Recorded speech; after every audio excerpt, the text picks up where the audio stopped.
Leader ने photo को गौर से देखा, फिर अरसलान और शेरखान को दे दी। वो भी फोटो गौर से देखने लगे। ये सुरेश पांडे यानी एनर्जी कमीशन के हेड ऑफिस के हेड क्लर्क की पासपोर्ट साइज की फोटो भी मुजाहिद जासूस कहने लगा। ये तस्वीर हमने इस फोटो स्टूडियो से हासिल की है, जहां से इसने अपना शनाख्ती कार्ड 2 बार जारी करवाने के लिए बनवाई थी। लीडर ने कहा, हमें इसकी 3 कापियां चाहिए। मुजाहिद बोला, कल आपको मिल जाएंगी, या आप अपने पास ही रखें। इसका नेगेटिव फोटो स्टूडियो में मौजूद है, हम इसकी 3 मजीद कापियां निकलवा लेंगे। लीडर ने पूछा, ये ट्रांसपोर्ट तैयारा दिल्ली के एयरपोर्ट से किस वक्त रवाना होगा? मुजाहिद जासूस ने जेब से छोटी सी नोटबुक निकाल ली थी। इसके एक सफ़े पर निगाह डालने के बाद कहा, यह तैयारा 4 दिन बाद रात के 1:30 बजे दिल्ली से प्रवास करेगा। इसे खास तौर पर एक फर्जी सनतकार के नाम से चार्टर्ड किया गया है, जिसके बारे में ये जाहिर किया गया है कि इसमें इंडिया की कदीम तारीखी नवादरात ले जाई जा रही हैं। लीडर ने सुराग रसा मुजाहिद से कहा, हमें इस हेड क्लर्क सुरेश पांडे के बारे में पूरी मालूमात दरकार होंगी कि वो कहाँ रहता है। मुजाहिद बोला, मैं इस बारे में पूरा पता करके आया हूँ, बल्कि मैंने इसके सरकारी मकान का भी एक फोटो भी उतार लिया है। मुजाहिद ने एक लिफाफे में से दूसरी तस्वीर निकाल कर लीडर को दी। इसके साथ एक कागज भी था जिस पर सुरेश पांडे के मकान का पूरा एड्रेस लिखा हुआ था। लीडर ने ये चीजें एक नजर देखी और अरसलान और शेरखान की तरफ बढ़ा दी। लीडर कहने लगा, ये आदमी सुरेश पांडे एक बड़ी अहम दस्तावेज लेकर जा रहा है और इसकी फ्लाइट टाइम आधी रात के बाद का है। जाहिर है इसे एटॉमिक एनर्जी कमीशन की गाड़ी घर से एयरपोर्ट पहुंचाएगी। मुजाहिद सुराग रसा ने कहा, सरसरी तौर पर हमें पता चला है कि एटॉमिक कमीशन इस मामले में बेहद एहतियात से काम ले रहा है। इस ख्याल से कि आधी रात को एटॉमिक कमीशन की गाड़ी में एक हेड क्लर्क को आते देखकर एयरपोर्ट पर मौजूद मुजाहिद तंजीम की इंटेलिजेंस को शक न पड़े, सुरेश पांडे को हिदायत की गई है कि वो रात के वक्त टैक्सी पकड़कर एयरपोर्ट पहुंचे। दिल्ली में सारी रात टैक्सियां चलती रहती हैं और हर इलाके में रात के किसी भी वक्त टैक्सी आसानी से मिल जाती है। इस मौके पर कमांडो शेरखान ने कहा, इस आदमी के साथ सिक्योरिटी का क्या इंतजाम होगा? सुराग रसा मुजाहिद ने कहा, हमें जो रिपोर्ट मिली है इसके मुताबिक सुरेश पांडे के साथ सिक्योरिटी गार्ड जरूर होंगे, लेकिन ये सिक्योरिटी गार्ड एक तो एयरपोर्ट पर इसे अपनी हिफाजत में लेंगे और दूसरे ये गार्ड सिविलियन कपड़ों में होंगे और सुरेश पांडे से दूर दूर रहेंगे। ऐसे लग रहा था कि लीडर किसी गहरी सोच में है। जब सुराग रसा मुजाहिद ने बताया कि सिक्योरिटी गार्ड एयरपोर्ट पर इसे अपनी हिफाजत में लेंगे, तो इसने गहरी सोच से जरा सा चौंकते हुए कहा, इसका मतलब है कि सुरेश पांडे मास्टर कॉपी लेकर जब अपने क्वार्टर या फ्लैट से रात के वक्त निकलेगा तो इस वक्त इसके साथ सिक्योरिटी गार्ड नहीं होंगे। मुजाहिद बोला, हमारी इतला तो यही है कि सिक्योरिटी गार्ड एयरपोर्ट पर इसके साथ शामिल हो जाएंगे और तैयारे में साथ ही सफर करेंगे। लीडर ने कहा, ठीक है, इस मिशन ने खुद हमें कामयाबी का रास्ता दिखा दिया है। अब एक और बात जानना जरूरी है और वो ये कि ये दस्तावेज यानी भारतीय एटमी राज की मास्टर कॉपी सुरेश पांडे कैसे ले जा रहा है? जाहिर है इसके साथ कोई सीक्रेट फाइल भी होगी, खाली डिस्क तो नहीं होगी, वो इसे जेब में डालकर नहीं ले जाएगा। सुराग रसा मुजाहिद ने कहा, हमने इस हेड क्लर्क सुरेश पांडे का जो मुशाहिदा किया है इसके मुताबिक ये शख्स हमेशा अपने साथ एक ब्रीफ केस रखता है जिसमें वो दफ्तर के बाद जरूरी कागजात फ्लैट पर लाता है और सुबह दफ्तर जाते वक्त साथ ही ले जाता है। लीडर ने खास तौर पर कहा, हमें कल ही इस आदमी के ब्रीफ केस की 1, 2, 3 तस्वीरें चाहिए। ये फोटो मुख्तलिफ जावियों से आला तरीन कैमरे से उतारी जानी चाहिए ताकि हम इसे बड़े साइज में करके इसका पूरी तरह से मुशाहिदा कर सकें। याद रखना, इस ब्रीफ केस ने इस मिशन में बड़ा अहम किरदार अदा करना है। ये फोटो हमें कल शाम तक मिल जानी चाहिए। इंशाअल्लाह आपको मतलूबा तस्वीरें मिल जाएंगी। मुजाहिद ने कहा, मैं खुद लेकर आ जाऊंगा। इसके बाद मुजाहिद सुराग रसा चला गया। इसके जाने के बाद लीडर ने अरसलान और शेरखान से कहा, कल सुबह तुम्हें ऑफिस टाइम से 1 आधे घंटे पहले इस हेड क्लर्क सुरेश पांडे के इलाके में इसके फ्लैट के सामने पहुंच जाना होगा। एक तो तुम्हें इसकी शक्ल और सूरत को अच्छी तरह से शनाख्त करना होगा, दूसरा तुम्हें इसके ब्रीफ केस का भी अच्छी तरह से जायजा लेना होगा, मगर ये सारा काम तुमने ज्यादा दूर नहीं, मुनासिब फासले पर रहकर करना है। इसके अलावा तुम्हें इस इलाके का मुशाहिदा करना होगा कि वहाँ टैक्सी स्टैंड कहाँ पर है, ये मालूम करना होगा कि रात के वक्त वहाँ टैक्सी आसानी से दस्तयाब होती है या नहीं, अगर दस्तयाब होती है तो कहाँ से मिल जाती है, वगैरह वगैरह। हो सकता है सुरेश पांडे जब दफ्तर जाने के लिए घर से निकले तो इस वक्त हमारा कोई मुजाहिद भी अपने ताकतवर कैमरा लिए सुरेश पांडे के ब्रीफ केस की तस्वीरें उतारने के लिए आसपास कहीं मौजूद हो। तुम सिर्फ सुरेश पांडे की शक्ल को अपने जहन में अच्छी तरह से बिठाओगे और इसके ब्रीफ केस का पूरा मुशाहिदा करोगे। इसके बाद तुम यहाँ वापस आ जाओगे। ओके सर, अरसलान बोला। दिल्ली में सरकारी दफातर का टाइम सुबह 9 बजे से 5 बजे तक का है। कमांडो अरसलान और शेरखान सुबह बेदार हो गए। उन्होंने अपने हुलिये में सिर्फ ये तब्दीली की कि नकली मूंछें लगा ली और खुफिया कमीनगाह से निकलकर एक जगह से ऑटो रिक्शे में सवार हुए और इस इलाके में आ गए जहां एटॉमिक कमीशन के हेड क्लर्क सुरेश पांडे का फ्लैट था। फ्लैट का पूरा एड्रेस इनके पास मौजूद था। ये नई दिल्ली का फैशनेबल इलाका था और यहाँ सरकारी मुलाजमीन के लिए फ्लैट बने हुए थे। ये फ्लैट 6 मंजिला थे। अरसलान और शेरखान ने खद्दर का कुर्ता पजामा पहन रखा था। गर्म कोट के ऊपर एक गर्म चादर भी ओढ़ रखी थी। उन्होंने सुरेश पांडे का फ्लैट देख लिया, फिर फ्लैट की इमारत के सामने छोटे से पार्क में इस तरह बैठ गए जैसे किसी का इंतजार कर रहे हो। ठीक वक्त पर एक अधेड़ उम्र आदमी फ्लैट में से निकला। अरसलान और शेर खान ने इसे फौरन पहचान लिया। ये वही आदमी था जिसकी फोटो उन्होंने रात को देखी थी। इसने पुराना ढीला ढाला गर्म सूट पहना हुआ था, सर पर हिंदुआना गोल काली टोपी थी, नजर की ऐनक लगी हुई थी। इसके हाथ में काले रंग का छोटे साइज का ब्रीफकेस था, गले में गुलोबंद लपेट रखा था। वो आहिस्ता आहिस्ता चलता जब अरसलान और शेर खान के करीब से गुजरा तो दोनों ने इसके ब्रीफकेस को बड़े गौर से देखा। यह अधेड़ उम्र शख्स सुरेश पांडे था। सुरेश पांडे जब 15-20 कदम आगे निकल गया तो अरसलान और शेर खान भी इसके पीछे पीछे चल पड़े। दफ्तरों का वक्त हो चुका था, सड़क पर ट्रैफिक जारी थी। सुरेश पांडे सड़क पर आकर बस स्टॉप के साइबान के नीचे आकर बेंच पर बैठ गया। अरसलान और शेर खान कुछ फासले पर खड़े इसको देखने लगे। इतने में बस आ गई। सुरेश पांडे भी दूसरे मुसाफिरों के साथ बस में सवार हो गया और बस चल पड़ी। अरसलान ने शेर खान से कहा, मेरा ख्याल है हमें जिन चीज़ों के मुशाहिदों के लिए कहा गया था, इनका मुशाहिदा हमने कर लिया है। शेर खान ने जवाब दिया, मुशाहिदा तो कर लिया है, लेकिन अभी ये बात मेरी समझ में नहीं आ रही कि लीडर का मंसूबा क्या है, यानी हम इस शख्स से मास्टर कॉपी कैसे हासिल कर सकेंगे। मास्टर कॉपी शख्स से छीन लेना कोई मुश्किल काम नहीं है, लेकिन सवाल ये है कि ये कैसे होगा कि एटमी राज की मास्टर कॉपी सुरेश पांडे के पास भी रहे और हमारे पास भी आ जाए, यानी वो और इंटेलिजेंस यही समझे कि मास्टर कॉपी चोरी नहीं हुई। शेर खान ने मुस्कुरा कर कहा, यह मसला मेरी समझ में अभी तक नहीं आया। बहरहाल इस राज पर से लीडर की पर्दा उठाने के बाद ही कुछ पता चलेगा। मेरा ख्याल है अब हमें वापस चलना चाहिए। हमें ज्यादा लोगों में चलने फिरने से मना किया गया है। और दोनों मुजाहिद कमांडो वापस खुफिया कमीनगाह की तरफ चल पड़े। वहां आकर उन्होंने लीडर को रिपोर्ट की और बताया कि उन्होंने सुरेश पांडे को भी शनाख्त कर लिया है, इसका मकान भी देख लिया है और इसके ब्रीफकेस का भी अच्छी तरह से मुशाहिदा किया है। शाम हुई तो सुराग रसा मुजाहिद सुरेश पांडे के ब्रीफकेस की मजीद तस्वीरें लेकर आ गया। ये तस्वीरें दूर खड़े होकर बड़े ताकतवर जूम लेंस से उतारी गई थी और बेहद साफ थी। ब्रीफकेस जिस कंपनी का बना हुआ था, कोने में एक तरफ लिखा हुआ इसका नाम भी साफ दिखाई दे रहा है। लीडर ने सुराग रसा मुजाहिद से कहा, हमें बिल्कुल इसी तरह का एक नया ब्रीफकेस चाहिए। मुजाहिद बोला, मिल जाएगा, क्रॉफोर्ड मार्केट में इस कंपनी के ब्रीफकेस मिल जाते हैं, मैं कल ले आऊंगा। लीडर ने मुजाहिद सुराग रसा से इस ट्रांसपोर्ट तैयारी के बारे में गुफ्तगू शुरू कर दी, जिसके जरिए एटमी डाटा की मास्टर कॉपी मद्रास ले जाई जा रही थी। लीडर ने पूछा, ये तैयारा एयरपोर्ट के किस हैंगर में खड़ा होता है? मुजाहिद बोला, सारे ट्रांसपोर्ट तैयारे हैंगर नंबर 3 में ही रात को खड़ी किए जाते हैं। मेरा ख्याल है ये ट्रांसपोर्ट तैयारा जिसमें एटमी राज वाली मास्टर कॉपी ले जाई जा रही है, ये भी हैंगर नंबर 3 में ही खड़ा किया जाता होगा। लीडर ने कहा, ख्याल नहीं, हमें तस्दीक शुदा इतला मिलनी चाहिए कि खास तौर पर यह ट्रांसपोर्ट तैयारा कौन से हैंगर में रात को पार्क किया जाता है और इस हैंगर का हदूदी अरबा क्या है, वहाँ रात को सिक्योरिटी की सूरत हाल क्या होती है। सुराग रसा मुजाहिद बोला, ठीक है सर, ये सारी तस्दीक शुदा इतलाएं आपको कल ही मिल जाएंगी।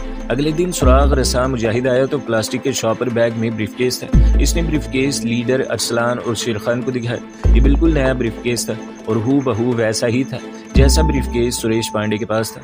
कोने में इसी तरह कंपनी का नाम और इसका मोनोग्राम बना हुआ था। कमांडो शेर खान ने कहा, सुरेश पांडे के पास जो बैग हमने देखा है वो इतना नया नहीं था, जरा पुराना लगता था। लीडर कहने लगा, इस नए ब्रीफकेस को पुराना बना दिया जाएगा, इसे हू बहू वैसा ही लगना चाहिए जैसा ब्रीफकेस सुरेश पांडे के पास है। इसके बाद लीडर ने मुजाहिद सुराग रसा से इस ट्रांसपोर्ट तैयारी के बारे में पूछना शुरू कर दिया, जिसमें सुरेश पांडे के ब्रीफकेस में बंद करके एटमी राज की मास्टर कॉपी मद्रास पहुंचाई जा रही थी। लीडर ने पूछा, इस तैयारी के बारे में तुम्हारी रिपोर्ट क्या है? सुराग रसा मुजाहिद ने कहा, इस खास ट्रांसपोर्ट तैयारी का नंबर L119 है। ये 2 इंजनों वाला बड़ा जेट तैयारा है, जहाँ रात को ये तैयारा खड़ा किया जाता है। इसकी पोजीशन क्या है? लीडर ने पूछा। मुजाहिद कहने लगा, इसकी पोजीशन ये है कि हैंगर नंबर 3 में ये तैयारा रात को पार्क होता है। हैंगर जैसा कि आप जानते हैं बहुत बड़ा है। इसका सिर्फ एक ही बड़ा गेट है जो कंप्यूटर की मदद से खुलता और बंद होता है। इसके अलावा हैंगर बंद हो या खुला हो, वहाँ 24 घंटे फौजी गार्ड का पहरा होता है। लीडर ने पूछा, हैंगर के रोशनदान कितने हैं और जमीन से इनकी बुलंदी कितनी है? मुजाहिद ने कहा, रोशनदान मैंने गिने नहीं, 10 एक जरूर होंगे, मगर जमीन से इनकी ऊंचाई 60-70 फीट से कम नहीं है, क्योंकि हैंगर की दीवारें बहुत ऊंची हैं और रोशनदान छत के करीब बनाए गए हैं और रोशनदान पर लोहे की सलाखें लगी हुई। लीडर खामोश हो गया, वो कुछ सोच रहा था। कमांडो शेर खान और अरसलान इसके करीब बैठे थे, वो भी खामोश थे, इसलिए कि वो जानते थे कि लीडर अपने मंसूबे के मुताबिक मुजाहिद सुराग रसा से मालूमात हासिल कर रहा है।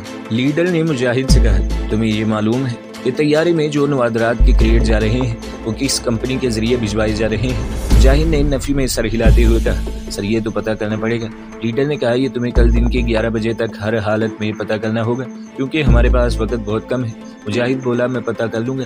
لیڈر نے کہا ایک تو یہ پتہ کرنا ہوگا کہ نوادرات کی کمپنی نے سارا مال ایئرپورٹ تک پہنچانے کا ٹھیکہ کس کمپنی کو دیا ہے، اور دوسرے یہ کہ مال کے کریٹ کس جگہ سے ٹرکوں پر لاد کر ایئرپورٹ تک لے جائیں گے۔ یہ بہت ہی ضروری ہے، اس بارے میں ہمیں پوری تفصیل چاہیے۔ مجاہد سراغ رساں نے کہا میں پوری معلومات حاصل کرنے کی کوشش کروں گا۔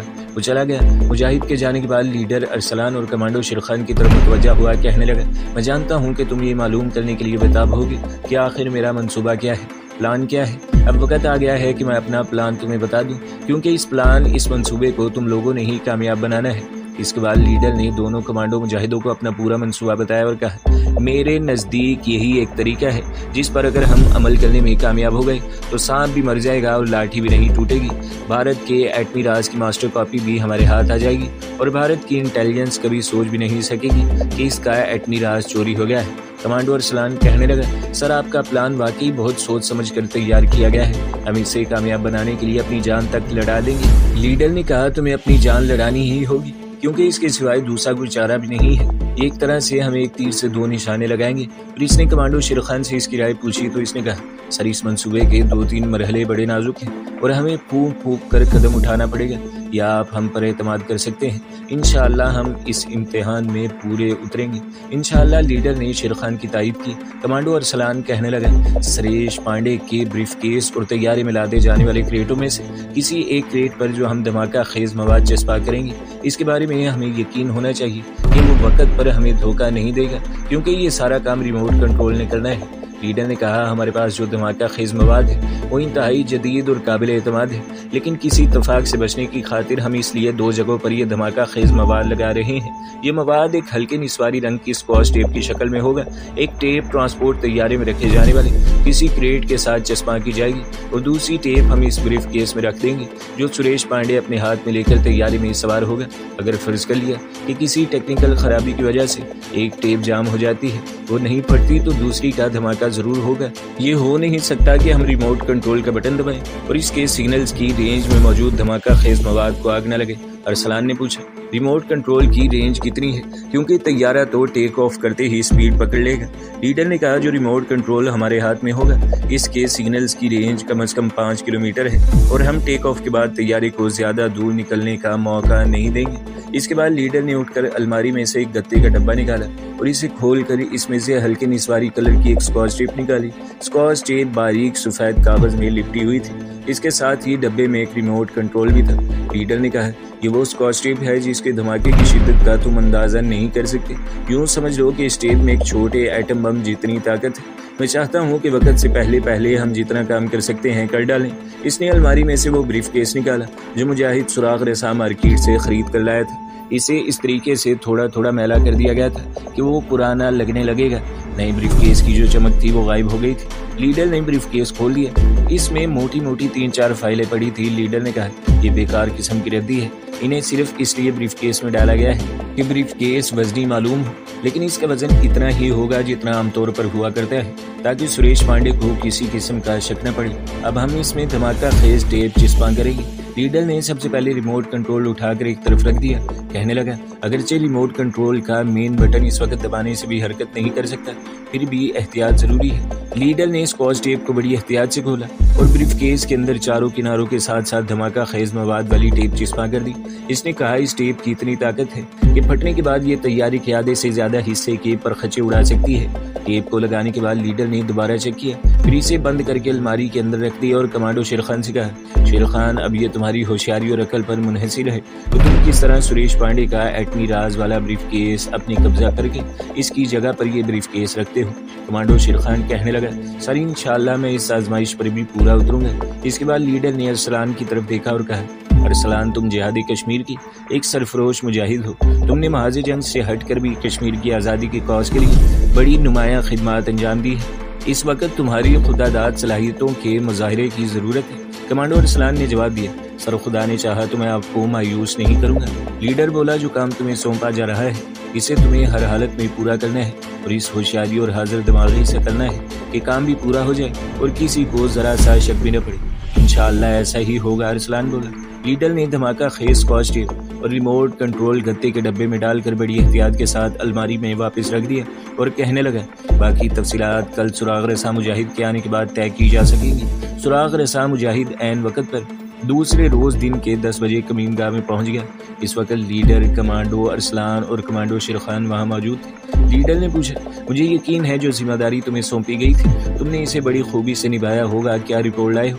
सुराग रसा मुजाहिद कहने लगा, सर मेरी मालूमात के मुताबिक हुकूमत ने जिस कंपनी को नवादरात सप्लाई करने का ऑर्डर दिया है वो कंपनी खुद ही सारा माल एयरपोर्ट पर पहुंचा रही है। इसने किसी दूसरी कंपनी को माल गोदाम से निकालकर एयरपोर्ट पहुंचाने का ठेका नहीं दिया। लीडर ने पूछा, इस कंपनी का गोदाम किस जगह पर है? मुजाहिद ने कहा, इसका गोदाम एयरपोर्ट के रास्ते में ही है, मैं गोदाम को देख कर आया हूँ। मद्रास जाने वाले सरकारी सामान के 12 क्रेट गोदाम में पहुंचा दिए गए हैं। वहाँ से फ्लाइट के एक दिन पहले ये क्रेट एयरपोर्ट पहुंचाए जाएंगे। लीडर ने पूछा, क्या तुमने इसकी तस्दीक कर ली है? ये वही क्रेट है जो मद्रास जाने वाली ट्रांसपोर्ट तैयारी L119 में लोड किए जाएंगे। सुराग रसा मुजाहिद ने कहा, सर आप अच्छी तरह जानते हैं कि मैंने कभी कोई काम अधूरा नहीं किया। मैंने इनवॉइस की फाइल में लगी हुई सामान की लिस्ट खुद देखी है। ये वही 12 क्रेट है जो ट्रांसपोर्ट तैयारे L119 पर लोड किए जाएंगे। लीडर ने कहा, गुड, अब ये बताओ कि जिस गोदाम में ये क्रेट बंद है इसकी पोजीशन क्या है? जाहिर है ये कोई सरकारी गोदाम नहीं है, वहाँ फौजी गार्ड का पहरा नहीं होगा। सुराग रसा मुजाहिद बोला, सर ये काफी बड़ा गोदाम है, वहाँ सिर्फ एक बूढ़ा चौकीदार पहरा देता है, वो सिर्फ रात के 10 बजे तक होता है, इसके बाद चला जाता है। लीडर ने कहा, क्या तुम्हें यकीन है कि रात के 10 बजे के बाद गोदाम के बाहर कोई चौकीदार नहीं होता? मुजाहिद ने कहा, सर मैं रात 11 बजे से 12 बजे तक गोदाम के करीब रहकर जायजा लेता रहूंगा। गोदाम के बड़े दरवाजे पर 2 बड़े ताले लगे होते हैं और 100 वाट का बल्ब सारी रात जलता रहता है। चूँकि गोदाम के करीब से एयरपोर्ट जाने वाली बड़ी सड़क गुजरती है जिस पर सारी रात ट्रैफिक जारी रहती है, इसलिए रात को गोदाम पर चौकीदारी की जरूरत नहीं समझी गई। लीडर ने मुस्कुराकर कहा, हमारे रास्ते की एक बहुत बड़ी रुकावट अपने आप दूर हो गई है। अब तुम ऐसा करो कि तुम्हारे पास कोई दूसरा काम है तो इसमें मसरूफ हो जाओ, लेकिन इस दौरान अगर कोई इमरजेंसी की सूरत हाल बन गई तो फौरन आकर हमें खबर कर देना। फिक्र न करें सर, मैं पूरी निगरानी करता रहूंगा। इतना कहकर सुराग रसा मुजाहिद चला गया। लीडर कहने लगा, सूरत हाल थोड़ी सी बदल गई है, अब तुम दोनों को मिशन के पहले मरहले पर जाना होगा। आज रात तुम में से कोई एक इस गोदाम का जाकर जायजा लेगा जहां मद्रास जाने वाली नवादरात के 12 क्रेट पड़े हैं। तुम्हें इस जाविये से गोदाम को देखना होगा कि तुम किस तरह गोदाम के अंदर दाखिल होगे। अंदर दाखिल होने का कोई ना कोई रास्ता तुम्हें हर हालत में तलाश करना होगा। पहले ये काम मुकम्मल कर लो, इसके बाद दूसरी बात करेंगे। सुराग रसा मुजाहिद ने गोदाम का पूरा मोहल्ले वकूअ इन्हें बता दिया था। कमांडो अरसलान दिल्ली आता जाता रहता था, इसने वो जगह देखी हुई थी जहाँ ये गोदाम वाक़ था। चुनाचा उस रात के 11 बजे के बाद कमांडो अरसलान और शेर खान मामूली मजदूरों वाला हुलिया बनाकर गोदाम की तरफ रवाना हो गए। वो ऑटो रिक्शे पर आए थे और गोदाम वाली सड़क से काफी पीछे एक जगह उतर गए थे। ये सड़क सीधी एयरपोर्ट को जाती थी। इस पर आधी रात के वक्त भी गाड़ियां आ जा रही थी। वो दोनों सड़क से हटकर गोदाम के कब में आकर एक जगह अंधेरे में बैठ गए। इनके इर्द गिर्द कोई इंसान दिखाई नहीं देता था। अंधेरे में कुछ दरख्त खामोश खड़े थे। कुछ फासले पर सड़क पर से गुजरती गाड़ियों की आवाज रही थी। कमांडो शेर खान कहने लगा, अरसलान तुम इसी जगह बैठे रहो, मैं गोदाम का जायजा लेता हूँ। अरसलान वहीं अंधेरे में बैठा रहा। शेर खान उठकर गोदाम की अगली दीवार के पास आ गया। वहाँ अंधेरा था। गोदाम का दरवाजा दूसरी जानिब सड़क की तरफ था। दरवाजे के ऊपर बल्ब रोशन था। शेर खान गोदाम की दीवार के बिल्कुल करीब आ गए। इसने ऊपर निगाह डाली। गोदाम की दीवार काफी ऊंची थी और छत के करीब इसे एक रोशनदान नजर आ रहा था। वो दीवार के साथ लगकर चलता दूसरी जानिब आ गया। यहाँ भी अंधेरा छाया हुआ था। अंधेरे में शेर खान को दीवार में एक तख्ता सा लगा हुआ दिखाई दिया। शेर खान ने और नजदीक होकर देखा तो एक छोटा दरवाजा था। ये पुरानी तर्ज का दरवाजा था जिस पर पुरानी वज़ा का ताला पड़ा था। मालूम होता था कि अब ये दरवाजा इस्तेमाल में नहीं है और इसे बंद करके ताला लगा दिया गया है। बस यही दरवाजा इनके लिए उम्मीद की आखिरी किरण। शेर खान अंधेरे में झुककर चलता अरसलान के पास गया और बोला, मेरे साथ अब। अरसलान उठकर शेर खान के पीछे पीछे चल पड़ा। शेर खान ने गोदाम की दीवार के पास आकर इसे पुराना दरवाजा दिखाया और सरगोशी में कहा, यही एक जगह है जहाँ से हम अंदर दाखिल होने की कोशिश कर सकते हैं। अरसलान बोला, लेकिन इस पर ताला पड़ा है और हमें ताला नहीं तोड़ना। शेर खान ने कहा, हम इसे खोलने की कोशिश करेंगे और इस तरह खोलेंगे कि दोबारा इस तरह बंद भी कर दें कि किसी को देखकर बिल्कुल मालूम ना हो कि ताला खोला गया था। अरसलान कहने लगा, मेरा ख्याल है कि इस सिलसिले में लीडर से मशवरा करना चाहिए। मुझे यकीन है कि इसका कोई ना कोई हल निकल आएगा। ताले को दोनों ने बड़े गौर से देखा और इसकी शक्ल अपने जहन में बिठा ली थी। और रात के अंधेरे में ही कमीनगाह पर वापस आ गए। لیڈر جاگ رہا تھا۔ جب اسے صورتحال سے آگاہ کیا گیا تو وہ کہنے لگا، کل رات مجاہد کبیر خان تمہارے ساتھ جائے گا، وہ ہر قسم کا تالا کھول لے اور بند کرنے میں ماہر ہے، میں اسے صبح ہی بلا لوں گا، وہ پہلے جا کر تالا دکھائے گا، اس طرح اسے تالا کھولنے میں آسانی ہو جائے گی۔ صبح ہی کبیر خان پہنچ گیا، دبلا پتلا سانولا نوجوان تھا، آنکھوں میں ذہانت کی چمک تھی، دلی کا رہنے والا بڑا سرفروش مجاہد۔ لیڈر نے اسے ساری بات سمجھا کر گودام کی طرف بھیج دیا۔ 2 گھنٹے بعد کبیر خان واپس آ گیا، کہنے لگا، شاہ جی میں نے تالا دیکھ لیا ہے، سمجھ گیا ہوں اسے کس طرح کھولنا ہے۔ لیڈر نے کہا، تم رات کو شیر خان اور ارسلان کے ساتھ جاؤ گے اور خود ہی تالا کھول کر دو گے؟ کوئی بات نہیں شاہ جی۔ جب رات ہوگی تو کمانڈو ارسلان، شیر خان اور لیڈر نے اکٹھے رات کا کھانا کھایا۔ اس کے بعد لیڈر دونوں کو دوسرے چھوٹے سے کمرے میں لے آیا، وہاں الماری میں دھماکہ خیز ٹیپ وغیرہ رکھی ہوئی تھی۔ لیڈر نے الماری میں سے دھماکہ خیز ٹیپ نکال کے کمانڈو شیر خان کو دی اور کہا، اس ٹیپ کو ہر کریٹ پر اس طرح سے چپکانا ہے کہ باہر سے دیکھنے پر کسی کی نظر نہ پڑے، یہ کام بڑی مہارت سے کرنا ہوگا، اگر ذرا سی کسی کی اس پر نگاہ پڑ گئی تو اس کو شبہ پڑ سکتا ہے کہ ہر کریٹ پر اسکاچ ٹیپ کس نے چپکا دی ہے، باقی تم خود سمجھدار ہو اور اس طرح کی مہموں کا وسیع تجربہ رکھتے ہو۔ پھر اس نے کمانڈو ارسلان سے کہا، تمہیں بھی ساتھ رہ کر ایک ایک چیز کا خیال رکھنا ہوگا، آتی دفعہ دروازے پر تالا لگانا مت بھولنا، اور کبیر خان گودام کے باہر تمہاری حفاظت کرے گا، اسے اپنے ساتھ اندر لے جانے کی ضرورت نہیں ہوگی، ٹھیک ہے؟ یس سر، ارسلان نے کہا۔ کچھ دیر کے بعد کبیر خان بھی آ گیا، اس نے جیب میں ہاتھ ڈال کر چابیوں کا ایک گچھا نکال کر لیڈر کو دکھایا، ان میں سے ایک نہ ایک چابی اس تالے کو ضرور لگ جائے گی، اور اگر نہ لگی تو؟ کمانڈو شیر خان نے پوچھا۔ کبیر خان نے ہنس کر کہا، تو پھر مجھے ایک اور گر آتا ہے تالا کھولنے کا۔ لیڈر نے کہا، کبیر خان وقت پر کوئی پرابلم نہیں پڑنی چاہیے۔ کبیر خان بولا، شاہ جی اپنی اللہ پر اور اس کے بعد مجھ پر بھروسہ رکھیں، تالا کھلے گا اور ضرور کھلے گا۔ ارسلان اور شیر خان نے ایک خاموش نالی والا آٹومیٹک پستول بھی ساتھ رکھ لیا، دونوں نے چھوٹی مگر تیز روشنی والی ایک ٹارچ بھی جیب میں ڈال لی تھی۔ لباس انہوں نے قمیض پتلوں اور اوپر بند گلے کا سیاہ سویٹر اور سیاہ اونی ٹوپی بھی رکھ لی تھی، مزدوروں والا حلیہ بنانے کی ضرورت نہیں تھی۔ کبیر خان دلی میں اپنی ٹیکسی چلاتا تھا، وہ اپنی ٹیکسی لے آئے، آدھی رات کو تینوں سرفروش اللہ کا نام لے کر اپنے مشن پر روانہ ہو گئے۔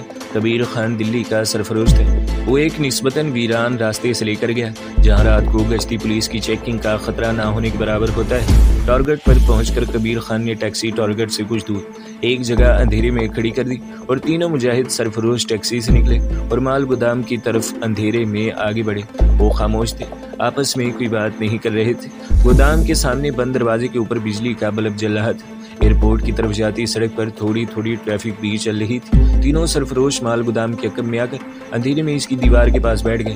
کبیر خان سرگوشی میں بولا، میں جا کر تالا کھولتا ہوں۔ ارسلان اور شیر خان اسی جگہ اندھیرے میں بیٹھے رہے، جبکہ کبیر خان اٹھ کر جھکا مال گودام کی بائیں طرف والی دیوار کے پاس آ کر اس کے ساتھ لگ گیا۔ وہ دن کے وقت آ کر دروازے کو دیکھ چکا تھا جو بند تھا اور جس پر تالا لگا ہوا تھا۔ تو دوستو، اگلی قسط سننے کے لیے ہمارے چینل کو سبسکرائب کریں، ویڈیو کو لائک کریں اور بیل کے آئیکن پر بھی کلک کر دیں تاکہ ہر جو آنے والی ویڈیوز ہیں وہ آپ کو سب سے پہلے ملتی رہیں۔